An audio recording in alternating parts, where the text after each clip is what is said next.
Buenos días, queridos hermanos y hermanas que en esta ocasión están oyendo esta transmisión. Hoy es el Día del Señor y estamos ya con un tiempo de alabanza que es para la honra y gloria de nuestro buen Dios. Y ahora tenemos el tiempo de compartir el mensaje de la palabra de Dios. Pero antes vamos a orar pidiendo la bendición de Dios.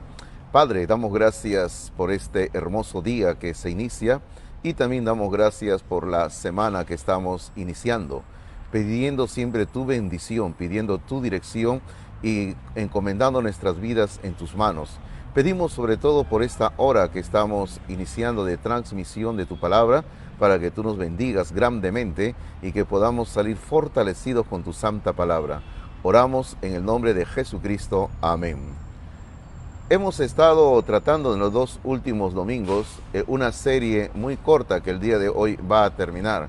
Esta serie se titula simplemente Fe, Esperanza y Amor. Ya hemos hablado sobre la fe, hemos hablado sobre la esperanza y hoy vamos a hablar sobre el amor. Pero quisiera mencionarles primeramente, como lo dijimos el primer domingo de esta serie, de que esta serie se inició. El propósito de esta serie ha sido básicamente para que podamos fortalecer nuestras vidas espirituales en medio de una situación de crisis. Situación de crisis que todos estamos viviendo aquí en Lima, en el Perú y en el mundo entero. Estamos sufriendo una crisis de pandemia, nuestra salud está siendo atacada, pero al mismo tiempo esto está trayendo como consecuencia, por efecto dominó, el sufrimiento. En nuestro caso, como cristianos, estamos padeciendo la limitación de congregarnos físicamente como siempre lo hemos hecho. También como peruanos, ciudadanos, hay una crisis porque mucha gente está perdiendo su empleo, sus negocios. Pero en medio de esta crisis, ¿qué hacer? ¿Qué podemos sentir? ¿Cómo podemos reaccionar?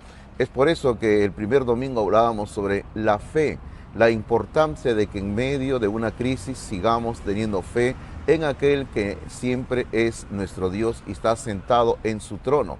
Pero también hablábamos el domingo pasado de la importancia de la esperanza. Aun cuando el mundo está en una situación difícil, en una situación crítica, hay que seguir teniendo esperanza. Porque usted recordará que decíamos, y la bendición de esta serie que está grabada, y usted la puede volver a consultar, decíamos el domingo pasado de que nuestra esperanza, según Pedro, es una esperanza viva. No es una esperanza estática, no es una esperanza muerta, es una esperanza viva, porque nuestra esperanza está colocada en el Dios vivo. Hoy vamos a terminar esta serie hablando sobre el amor. Y siempre recordando nuestro pasaje clave con el cual iniciamos esta serie, y es 1 Corintios 13:13. 1 Corintios 13:13, que usted lo tiene ahí en sus pantallas, dice así: y ahora permanecen la fe, la esperanza y el amor. Estos tres, pero el mayor de ellos es el amor. Ciertamente es así. Hoy, al hablar del amor, vamos a hacer énfasis en este aspecto que menciona el apóstol Pablo, donde dice, pero el mayor de ellos es el amor. El amor es la bendición más grande que Dios ha podido manifestar de su persona, y el amor es la manifestación más grande que el ser humano puede manifestar. Hoy queremos ver algunos pasajes en el Nuevo Testamento donde el Señor Jesucristo enseñó sobre el amor. Bueno, primeramente quisiera mencionar de que Jesús vino a cambiar a las personas y todo cuanto existía a su alrededor. Es decir, Jesucristo vino a cambiarlo todo. Él vino a cambiar todo cuanto existe en este mundo. El Sermón del Monte, que se encuentra en Mateo capítulo 5 al 7, contiene el sumum de todas las enseñanzas del Señor Jesucristo. Yo siempre le animaré a usted a estudiar la palabra de Dios. Estudie el Sermón del Monte. En lo personal es uno de los pasajes en las Escrituras hermosos y al cual siempre recurro de tiempo en tiempo para estudiarlo, no solo leerlo, sino estudiarlo. En una ocasión estuve iniciando el proceso de memorizar todo el Sermón del Monte. He memorizado parte del Sermón del Monte, casi todo el capítulo 5, y honestamente no he continuado memorizando todo el Sermón del Monte, pero quiero mencionarle de que para mí es una bendición haber memorizado casi todo el capítulo 5 de Mateo. Y yo le animo, el Sermón del Monte presenta o representa el sumum, o sea, lo mejor, el resumen de todas las enseñanzas del Señor Jesucristo. Constantemente en el Sermón del Monte, Cristo repitió, sobre todo en el capítulo 5, esta frase: oísteis que fue dicho, pero yo os digo. Exactamente, el Señor repitió 6 veces esta frase. Se la voy a mencionar cada una de ellas.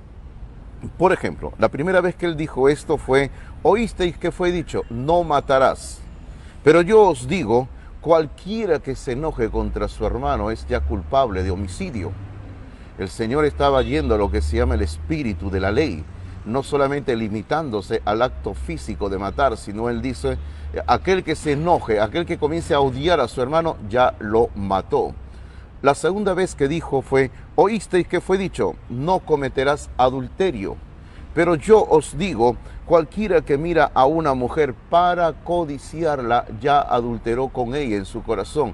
Una vez más, el Señor no se limita al aspecto literal del mandamiento, sino al aspecto espiritual, al espíritu de la ley, donde Él dice, el adulterio no es solo el acto físico, sino es también la intención del corazón. La tercera vez que dijo fue: oísteis que fue dicho, cualquiera que repudia a su mujer, pero yo os digo, el que repudia a su mujer. El Señor va a corregir una mala interpretación que habían tenido en cuanto al divorcio. Este asunto del divorcio es un tema que hace algunas semanas yo estuve estudiando ahí a solas en mi oficina, pasé un tiempo y honestamente en otra ocasión me gustaría hablar sobre este tema, pero no ahora. La cuarta vez que el Señor dijo fue: oísteis que fue dicho, no perjurarás. Pero yo os digo, no juréis en ninguna manera. Sencillamente el Señor estaba diciendo, no jures. Y en otra parte va a decir que tu sí sea sí y que tu no sea no. El hombre de Dios, la mujer de Dios tiene que ser conocida por ser personas de palabra. No es necesario jurar. Otra vez dice en quinto lugar, oísteis que fue dicho, ojo por ojo, pero yo os digo, no resistáis al que es malo. La sexta vez que Cristo dijo, oísteis que fue dicho, pero yo os digo, yo lo quiero leer con ustedes todo ese contexto, porque aquí va a comenzar a hablar del amor. Mateo capítulo 5, versículos 43 al 48, y vamos a leerlo en la NTV, que como siempre digo, es un lenguaje contemporáneo, y mi propósito siempre es que mi congregación, mis hermanos, mis hermanas en la fe, puedan captar toda la esencia del mensaje de la palabra de Dios. Entonces, Mateo 5, 43 al 48 en la NTV dice así: han oído que la ley dice, ama a tu prójimo y odia a tu enemigo. Pero yo digo, ama a tus enemigos, ora por los que te persiguen. De esa manera estarás actuando como verdadero hijo de tu Padre que está en el cielo. Pues Él da la luz de su sol tanto a los malos como a los buenos y envía la lluvia sobre los justos y los injustos por igual. Si solo amas a quienes te aman, ¿qué recompensa hay por eso? Hasta los corruptos cobradores de impuestos hacen lo mismo. Si eres amable solo con tus amigos, ¿en qué te diferencias de cualquier otro? Hasta los paganos hacen lo mismo. Pero tú debes ser perfecto, así como tu Padre en el cielo es perfecto. El Señor Jesucristo está haciendo énfasis en la importancia de amar a nuestros enemigos. Si un creyente ama a su enemigo, ya es posible amar a todas las personas. No existe persona imposible de ser amada. Solamente existe decisión nuestra de no amar. Dios quiere que amemos aún a nuestros enemigos. Aquí podríamos hablar del pasaje, por ejemplo, de que el Señor estaba refiriéndose primero a los romanos, que eran los explotadores de la época. Y el Señor dice, ama a los romanos. Luego el Señor ha mencionado de amar aún a los publicanos, que eran las personas a quien el pueblo también odiaba porque les cobraban impuestos de todo y aumentaban grandemente los impuestos para su propio beneficio. Entonces el Señor dice, aún ama a aquellos que te están explotando. Queridos hermanos y hermanas, el Señor ya nos está enseñando, ama aún a tu enemigo. El amor del creyente tiene que ser dirigido primero hacia el enemigo.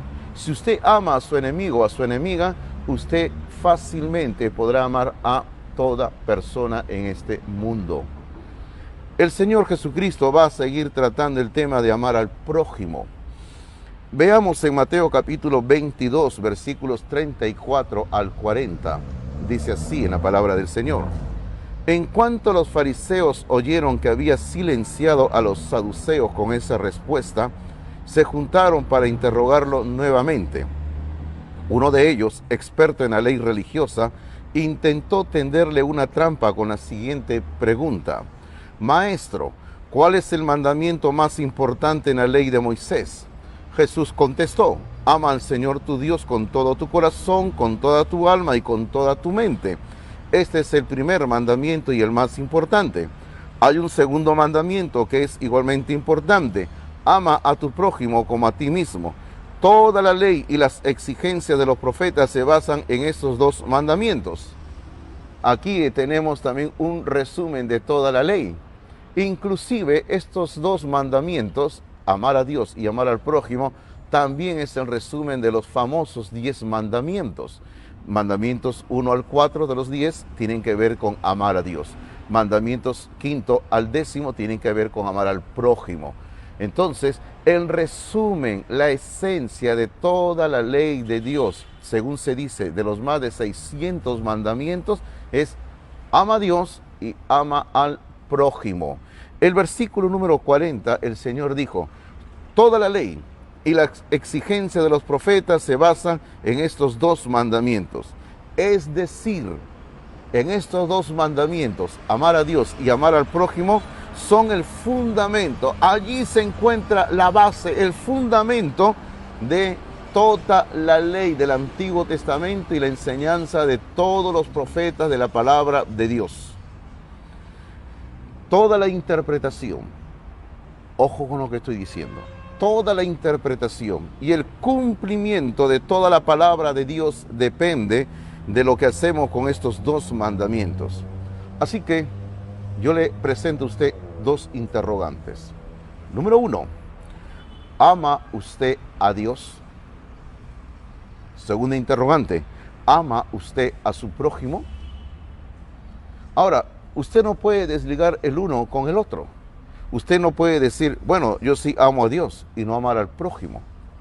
O usted no solamente puede decir, yo amo al prójimo y no amo a Dios. Si usted ama a Dios, va a amar al prójimo. Y si usted ama al prójimo es porque ama a Dios. ¿Usted ama a Dios? ¿Usted ama al prójimo? En otra ocasión, el Señor le dio una respuesta contundente sobre el amor a un hombre. Y aquí el Señor le va a responder a una interrogante que un hombre le presenta con una mala intención. Al Señor le presenta una interrogante y el Señor le va a responder y le va a dar una historia muy famosa. Vayamos a Lucas capítulo 10, versículos 25 al 37. Lucas 10, 25 al 37 dice así. Cierto día, un experto en la ley religiosa se levantó para probar a Jesús con la siguiente pregunta. Maestro, ¿qué debo hacer para heredar la vida eterna? Jesús contestó, ¿qué dice la ley de Moisés? ¿Cómo la interpretas? El hombre contestó, ama al Señor tu Dios con todo tu corazón, con toda tu alma y con toda tu fuerza y con toda tu mente, y ama a tu prójimo como a ti mismo. Correcto, le dijo Jesús, haz eso y vivirás. El hombre quería justificar sus acciones, entonces le preguntó a Jesús, ¿y quién es mi prójimo? Este hombre, como queriendo, como diríamos nosotros, lavarse las manos. Señor, mira, yo entiendo toda la ley, pero no sé quién es mi prójimo. Por favor, ¿me podrías decir quién es mi prójimo? Y el Señor le va a presentar una historia que le va a hacer ver a él quién es su prójimo. El que menos él pensaba resulta siendo su prójimo en la historia. Usted conoce la historia del del buen samaritano. Entonces este hombre, cuando oyó la historia, estaría pensando, ¿no? Jesús me va a preguntar quién es el prójimo, y mi prójimo es el que está ahí herido por los ladrones, tirado en el suelo. Ese es mi prójimo. Pero no, resulta siendo que el prójimo es el otro, el que hizo misericordia, el samaritano. La persona menos pensada en la sociedad judía resulta siendo el prójimo a quien hay que amar. Dice la historia así, desde el versículo número 30. Jesús respondió con una historia. Un hombre judío bajaba de Jerusalén a Jericó y fue atacado por ladrones. Le quitaron la ropa, le pegaron y lo dejaron medio muerto al costado del camino. Un sacerdote pasó por allí de casualidad, pero cuando vio al hombre en el suelo, cruzó al otro lado del camino y siguió de largo. Un ayudante del templo pasó y lo vio allí tirado, pero también siguió de largo por el otro lado. Entonces pasó un samaritano despreciado, y cuando vio al hombre sintió compasión por él.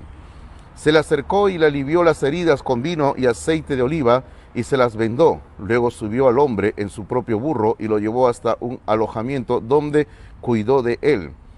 Al día siguiente le dio 2 monedas de plata al encargado de la posada y le dijo: cuida de este hombre. Si los gastos superan esta cantidad, te pagaré la diferencia la próxima vez que pase por aquí.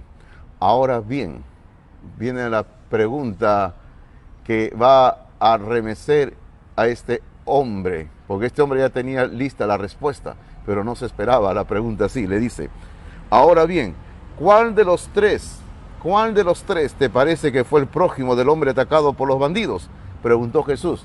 ¿El sacerdote, el ayudante del templo o el samaritano? ¿Cuál es el prójimo del que está herido en el suelo?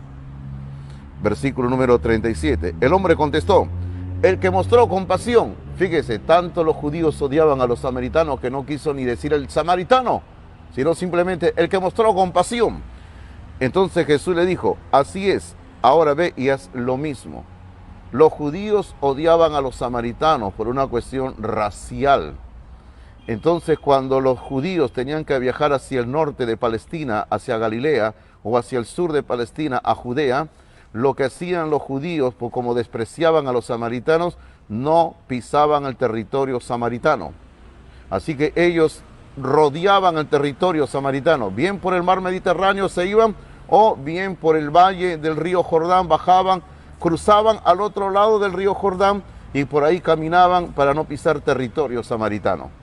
Entonces Jesús ahora le dice: este samaritano usó de misericordia, así que haz tú lo que este samaritano hizo. Esto no se lo esperaba este hombre. El Señor está colocando como un ejemplo de buen servicio, amar al prójimo, a un samaritano. Queridos hermanos, esta pregunta que el Señor hizo en el versículo número 36 sobre quién es nuestro prójimo, a nosotros también nos tiene que hacer reflexionar. ¿Quién es nuestro prójimo hoy en día? ¿Quién es la persona que hoy en día necesita de nosotros? Yo estaba pensando en algo y les quiero compartir algo que el Señor puso en mi corazón. Que para la vida cristiana, el solo enfocarse en uno mismo no es bueno y aún no es saludable. Para nuestra vida cristiana no es bueno solo vivir pensando en nuestras propias necesidades, en nuestros propios intereses. Debemos de pensar en los demás. Palmas Reales, yo le agradezco bastante a Dios, porque Palmas Reales siempre se ha caracterizado por ser una iglesia generosa, una iglesia dadivosa, una iglesia que muestra siempre su compasión. Durante este tiempo de crisis, muchos de mis hermanos han dejado de pensar en sí mismos y han estado ofrendando para el prójimo. A nuestra iglesia durante esta cuarentena han venido personas de nuestra congregación que en más de una ocasión han dicho, Pastor Fernando, acá hay una ofrenda para ayudar al prójimo. O también han dicho, hermana Beni, acá hay algo para ayudar al prójimo. A veces han traído no solamente dinero, sino medicina o víveres. Y Dios siempre nos ha usado a nosotros como iglesia como un canal para bendecir a otros que están necesitados. Hermanos, ¿estamos en crisis? Sí lo estamos. Pero no hay que solo pensar en nosotros, hay que también demostrar amor a los demás. Yo hace años siempre le he pedido a mi esposa que ella se encargue de ver la ayuda al prójimo. Y cuando alguien me pregunta, pastor, ¿a quién se puede ayudar? Yo siempre le digo, hablen con Beni. Beni es la que se encarga de derivar ayuda, buscar a quién ayudar. Hermanos, hay muchas personas, no solo de Palmas Reales, fuera de nuestra iglesia, que no son aún creyentes, en provincia, cristianos, pastores, en el extranjero nos hemos contactado con gente necesitada y crean usted que nuestras ofrendas para ayudar al prójimo han llegado aún más allá de nuestras fronteras nacionales. Dios bendice al dador alegre, Dios bendice al hombre generoso, Dios bendice a la mujer generosa, Dios bendice a la familia que se desprende de un pan para dar a aquel que lo necesita aún más que nosotros. Esa es la esencia de la enseñanza de Cristo con la historia del buen samaritano. Pero en Juan capítulos números 13 al 17 encontramos las enseñanzas de Jesús que Él las da en una noche. Realmente es la última noche de la vida terrenal de Cristo antes de su crucifixión. Mencionemos rápidamente qué es lo que se encuentra contenido en cada uno de estos capítulos, del 13 hasta el 17. Por ejemplo, el capítulo 13, en esencia, tenemos que el Señor anuncia la negación de Pedro. Pedro, esta noche me negarás 3 veces. En el capítulo 14, tenemos el mensaje de Cristo que le dice a sus discípulos, yo soy el camino, la verdad y la vida. Así que si ustedes quieren llegar al Padre, es a través de mí. En el capítulo número 15, el Señor va a presentar esa famosa y hermosa parábola sobre la vid verdadera, donde Él dice, yo soy la vid verdadera, ustedes son los pámpanos y mi Padre es el labrador. Luego en el capítulo 16, el Señor regresa a tratar sobre el tema del Espíritu Santo y va a dar más información, más enseñanza sobre el Espíritu Santo. En el capítulo 17, el Señor va a hablar con el Padre Celestial, va a orar con el Padre Celestial. Capítulo 17 tenemos lo que se conoce comúnmente como la hermosa, gran y preciosa oración sacerdotal de Jesucristo ante el Padre. Él se presenta como el sacerdote por nosotros ante el Padre, intercediendo a nuestro favor. Recordemos que Pablo va a decir en otra ocasión que solo hay un mediador entre Dios y los hombres, y ese es Jesucristo hombre. Él es nuestro sumo sacerdote. Pero en el capítulo 13 de Juan, en los versículos 34 y 35, encontramos que el Señor va a presentar un nuevo mandamiento, porque ya habíamos visto que en el Antiguo Testamento el Señor había repetido amar a Dios y amar al prójimo. Pero el Señor va a presentar un nuevo mandamiento o un aspecto más amplio del mandamiento. Dice así, versículos 34 y 35. Así que ahora les doy un nuevo mandamiento. Ámense unos a otros. Usted dirá, pero es lo mismo que hemos leído. Bueno, sigamos leyendo la palabra, dice. Tal como yo los he amado, ustedes deben amarse unos a otros. Esa es la nueva dimensión que le da el mandamiento. Ámense entre ustedes como yo los he amado. Y el versículo 35 dice, el amor que tengan unos por otros será la prueba ante el mundo de que son mis discípulos. ¿Cómo conocerán todos que somos discípulos del Señor? Porque tenemos amor entre nosotros. La característica del creyente es el amor entre hermanos en Cristo Jesús. Es por eso que la Biblia dice en el libro de los Salmos que miren cuán hermoso, cuán agradable es habitar los hermanos juntos en armonía. Es precioso, ¿verdad? Ya llegará el momento, hermanos. Va a llegar el momento en que vamos a regresar a reunirnos, estar juntos, abrazarnos, darnos la mano, estar compartiendo, riéndonos como siempre lo hemos hecho. durante nuestros cultos, o después del culto, cuando aquí en el patio de nuestro templo nos sentamos a compartir un rato historias, bromas. Y hermano, qué hermoso es amarnos. Es la característica sobresaliente, la característica que identifica al pueblo de Dios, el amarse unos a otros. El Señor Jesucristo, luego de su resurrección, estuvo con sus discípulos durante 40 días, porque en Hechos capítulo 1, versículo número 3, lo dice así. Leo la palabra de Dios. Durante los 40 días después de que sufrió y murió, Cristo se apareció varias veces a los apóstoles y les demostró con muchas pruebas convincentes que Él realmente estaba vivo y les habló del reino de Dios. Al comienzo del versículo dice, durante 40 días después de que Él resucitó, estuvo con los discípulos. Las últimas palabras del versículo dice, y les habló del reino de Dios. Él comenzó a enseñarles más del reino de Dios.